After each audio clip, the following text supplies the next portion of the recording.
Cricket जगत से बहुत अच्छी खबर। पर्थ टेस्ट में भारत की शानदार जीत हुई है।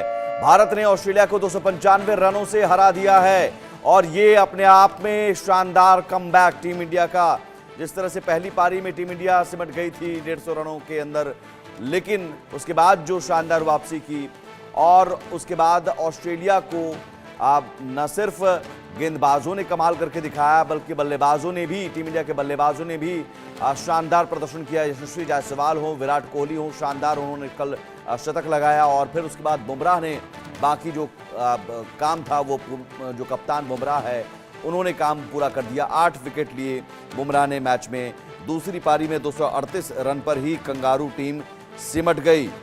तो 5 मैचों की टेस्ट सीरीज में 1-0 की बढ़त हमने हासिल कर ली है। अब दूसरा मुकाबला 6 दिसंबर से एडिलेड में खेला जाएगा और दोनों टीमों के प्रदर्शन पर ये जो जीत है वो भारी इस लिहाज से पड़ेगा क्योंकि मनोवैज्ञानिक बढ़त टीम इंडिया ने बना ली है। कहीं ना कहीं पहले ही मैच में हमने शानदार जीत हासिल कर ली और 238 रन पर हमने समेट दिया। दूसरी पारी में एक विशाल स्कोर चेज करने के लिए दूसरी पारी में हमने टीम इंडिया को दिया था जब पारी घोषित कर दी थी। तो ये एक बड़ी खबर, भारत ने ऑस्ट्रेलिया को 295 रनों से हरा दिया है और 5 टेस्ट मैचों की सीरीज में भारत 1-0 से आगे। सबसे अच्छी बात है कि विराट कोहली जो आउट ऑफ फॉर्म चल रहे थे, शानदार कमबैक उनका रहा और एक रिकॉर्ड भी उन्होंने बना दिया। डॉन ब्रैडमैन को उन्होंने पीछे छोड़ दिया। टेस्ट क्रिकेट में 30 शतक लगाकर 29 शतक डॉन ब्रैडमैन के नाम है। तो आप अंदाज़ा लगाइए कि तमाम जो महान खिलाड़ी हैं उन महान खिलाड़ियों के रिकॉर्ड तोड़ते हुए विराट कोहली अपने व्यक्तिगत स्तर को भी उन्होंने सुधारा, व्यक्तिगत प्रदर्शन को भी सुधारा और टीम इंडिया को भी एक मजबूत स्थिति में पहुंचाने में यशस्वी जायसवाल, उन्होंने भी शानदार प्रदर्शन, शानदार शतक लगाया।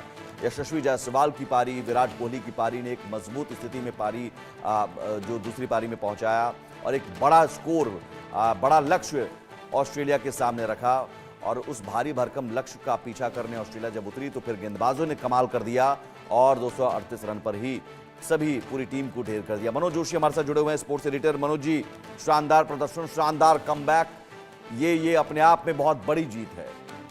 बिल्कुल, ऑस्ट्रेलिया की उस ज़मीन पर जहां पर जाकर आप अच्छे खिलाड़ियों के जो है पसीने छूट जाते हैं, वहां उनकी जो फास्ट बॉलिंग तिकड़ी है वो कमाल का प्रदर्शन करती है। लेकिन जहां पर 295 रनों की जीत भारत की ऑस्ट्रेलिया में सबसे बड़ी जीत है अब तक की।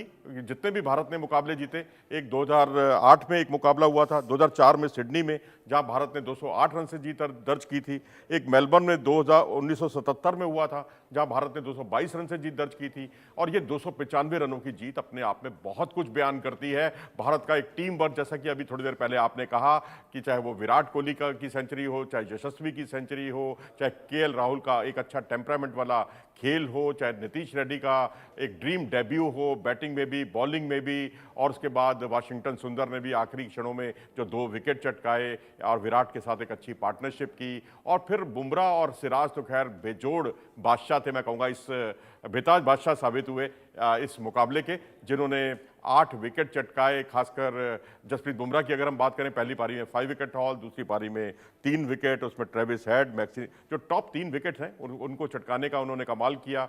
सिराज ने बहुत शानदार गेंदबाजी की और अनएक्सपेक्टेडली एक अच्छे स्पोर्टिंग रोल में वो दिखाई दिए और आज तो मेन स्ट्राइक बॉलर की हैसियत से उन्होंने जिस तरह 2 विकेट चटकाए वो कमाल के थे। आज उस्मान ख्वाजा और स्टीव स्मिथ के जो टिकाऊ प्लेयर हैं, जो टिक्कर बल्लेबाजी करते हैं, लंबी पारी खेलने में माहिर माने जाते हैं, उनको उन्होंने शिकस्त किया, मैं तो कहूँगा धराशायी किया। तो ऑस्ट्रेलियाई टीम जो धराशायी हुई है ये भारत के एक परफेक्ट टीम वर्क की वजह से हुई है। और यशस्वी और विराट कोहली की पारी को कैसे देखेंगे, और शानदार ये पारी अपने आप में, और इसलिए भी क्योंकि हम आप चर्चा कर रहे थे पहली पारी में जब 150 रन पर सिमट गई थी टीम इंडिया विराट कोहली के प्रदर्शन को लेकर भी, लेकिन विराट कोहली अब फॉर्म में आ चुके हैं, ये एक अच्छी खबर है। जी हाँ, बिल्कुल, विराट कोहली अच्छी फॉर्म में आ गए हैं और कहते हैं ना, सोया हुआ शेर जब जग जाता है तो और भी ज़्यादा घायल हो जाता है, खतरनाक हो जाता है, घायल करने की कुव्वत रखते हैं अपोनेंट को, और वही कुछ किया उन्होंने। और जिस तरह से उन्होंने अपनी पारी को बढ़ाया और अनकन्वेंशनल शॉट्स खेले, आप देखिए स्वीप शॉट जो अमूमन वो नहीं लगाते, उस पर वो स्वीप शॉट खेल के वो अपनी सेंचुरी पूरी करते हैं। रिवर्स स्वीप शॉट का इस्तेमाल करते हैं और जिस तरह से उनको आउटसाइड दी ऑफ स्टंप जो डराने की कोशिश की गई थी, क्योंकि वो अक्सर इस तरह की गेंदों पर आउट होते थे, वहां पर उन्होंने अपर कट लगाकर अपने इरादे जाहिर कर दिए। तो इस तरह के विराट कोहली नहीं है, जैसे विराट कोहली पहले खेलते थे उससे बिल्कुल अलग अंदाज में खेलते हुए दिखे। अपने तो ट्रेडिशनल शॉट थे ही उनके पास, फ्लिक शॉट जिसके वो मास्टर माने जाते हैं। यशस्वी ने उस तरह के शॉट्स बहुत खेले विराट वाले अंदाज में। उन्होंने दिखाया खाली विराट कोहली ही नहीं, वीवीएस लक्ष्मण ही नहीं, जयसिम्हा ही नहीं, बल्कि मोहम्मद अजरुद्दीन ही नहीं, बल्कि फ्लिक शॉट खेलने में यशस्वी का भी कोई जवाब नहीं है। क्योंकि विराट कोहली की तरह उन्होंने जिस तरह अपनी पारी को आगे बढ़ाया और जिस तरह से उन्होंने स्क्वायर बाउंड्री पर ज़्यादा केंद्रित किया अपने आप को, क्योंकि जो कंगारू गेंदबाज थे वो पूरी तरह से आपको बैकफुट पर ले आए थे, बैकफुट पर खिलाना चाहते थे, क्योंकि फ्रंट फुट पर आपके यहाँ पर रनों से भरपूर पिच है ये। लेकिन क्योंकि जब गेंद थोड़ी पुरानी हो जाती है तो यहाँ खूब रन बनते हैं, तो यहाँ बैकफुट पर भी उन्होंने दिखाया कि थर्ड मैन और इधर फाइन लेग की दिशा में भी खूब रन बटोरे जा सकते हैं बिना किसी एजेस के। बस थोड़ा सा उन्होंने इंतजार किया गेंद के पुराना होने का। जी, यशस्वी जायसवाल, एक शानदार पारी यशस्वी जायसवाल की भी। और आपको अगर कहा जाए कि विराट कोहली और यशस्वी की पारी, किसकी पारी ने आप दिल जीत लिया? दोनों ने दिल जीत लिया जी। दोनों की तुलना तो बिल्कुल नहीं हो सकती और होनी भी नहीं चाहिए। मैं तो ये कहूंगा कि दोनों ने जो काम किया वो टीम इंडिया के लिए किया। और विराट कोहली की पारी जहां थोड़ी उनसे लीग से हटकर पारी थी, जो अमूमन जो उनकी सेंचुरी जो बनाते हैं उससे बिल्कुल अलग थी। पर्थ में दूसरी सेंचुरी उनकी, और इसके अलावा ऑस्ट्रेलिया में जितनी उन्होंने सेंचुरी लगाई 7वीं सेंचुरी है उनकी, जो कोई भी भारतीय बल्लेबाज के से ऊपर है। क्योंकि सचिन तेंदुलकर के नाम 6 सेंचुरी थी, गावस्कर के नाम 5 सेंचुरी थी, लक्ष्मण के नाम वीवीएस लक्ष्मण के नाम 4 सेंचुरी थी। इन्होंने सबको पीछे छोड़ दिया ऑस्ट्रेलिया में रन बनाने के मामले में। 56 का औसत ऑस्ट्रेलिया में जाकर ये अपने आप में उनकी काबिलियत को दर्शाता है। इसी तरीके से अगर आप यशस्वी को देखें, जो ऑस्ट्रेलिया में अपना पहला ही टेस्ट मैच खेल रहे हैं ऑस्ट्रेलिया में, तो वहां उन्होंने जिस तरह शून्य पर आउट हुए थे पहली पारी में, शरीर से दूर खेलते हुए आउट हुए, उन्होंने अपनी गलतियों से कमजोरियों से सीखा और दूसरी पारी में सेंचुरी बनाकर ही चैन ली। और सेंचुरी बनाने के बाद ऐसा लगा कि वो नए सिरे से उन्होंने स्टांस लिया है। और उसके बाद 150 रन की उन्होंने पारी कब पूरी की पता ही नहीं चला, क्योंकि ये एक ऐसी पारी थी जिसमें टेम्परामेंट भी था, ओल्ड स्कूल ऑफ क्रिकेट भी था, मॉडर्न डे क्रिकेट भी था, दोनों तरह का एक अच्छा समावेश था। तो अब ये आउटडेटेड कुछ नहीं है क्रिकेट में, पुराना खेल हो चाहे नया खेल हो, जैसी कंडीशंस हैं उन कंडीशंस का अगर आप सम्मान करेंगे तो क्रिकेट भी आपका सम्मान करेगा। ये बात साबित कर दी यशस्वी जायसवाल ने। एक बड़ी बात ये रही कि बुमराह, चूंकि बल्लेबाज तो पहली पारी में नहीं चले, लेकिन बुमराह दोनों पारियों में कमाल करते नजर आए, मोहम्मद सिराज कमाल करते नजर आए। आपको अगर इस मैच का मैन ऑफ द मैच देना हो, किसे देंगे? बहुत धर्म संकट वाली स्थिति है, लेकिन मैं फिर भी जसप्रीत बुमराह के साथ जाऊंगा। उनकी 8 विकेट, क्योंकि टॉप ऑर्डर के सामने वो एकदम हवा सा बन गए एकदम। उनके लिए मुझे नहीं लगता कि टॉप ऑर्डर कोई उनके रात को नींद आएगी उनको, क्योंकि उनको रात में भी सपने बुमराह के ही दिखाई देंगे। क्योंकि जिस तरह से अगर वो आगे जाने की कोशिश करते हैं तो बुमराह उनको शॉर्ट पिच की बजाय थोड़ी सी लेंथ बॉल कर देते हैं। अगर उनको शॉर्ट पिच डिलीवरीज पर बुमराह आते हैं तो फिर उनको जो है पीछे जाकर शॉट खेलने में बहुत परेशानी होती है। फील्ड भी उसके हिसाब से उन्होंने सजाई हुई थी।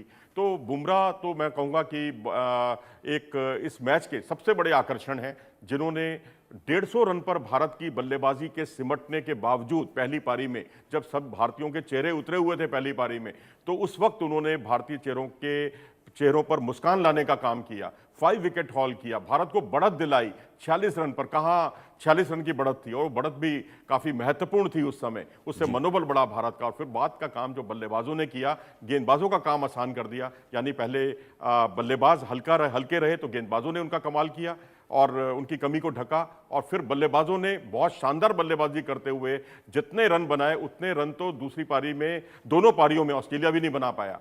देखिए, अगर हमारा जो स्कोर था, हमने 487 रन 6 विकेट पर पारी घोषित की, उनकी दोनों पारियों का आप योग टोटल भी कर दें तब भी वो 487 के आसपास नहीं बनता। तो ये भारत की सबसे बड़ी जीत है ऑस्ट्रेलिया में, ये बहुत कुछ बयान करती है। और अब पिंक बॉल क्रिकेट होना है, इसके लिए भारत ने निश्चित तौर पर एक अपना अच्छा खासा मनोबल जो है बढ़ाने का काम किया है।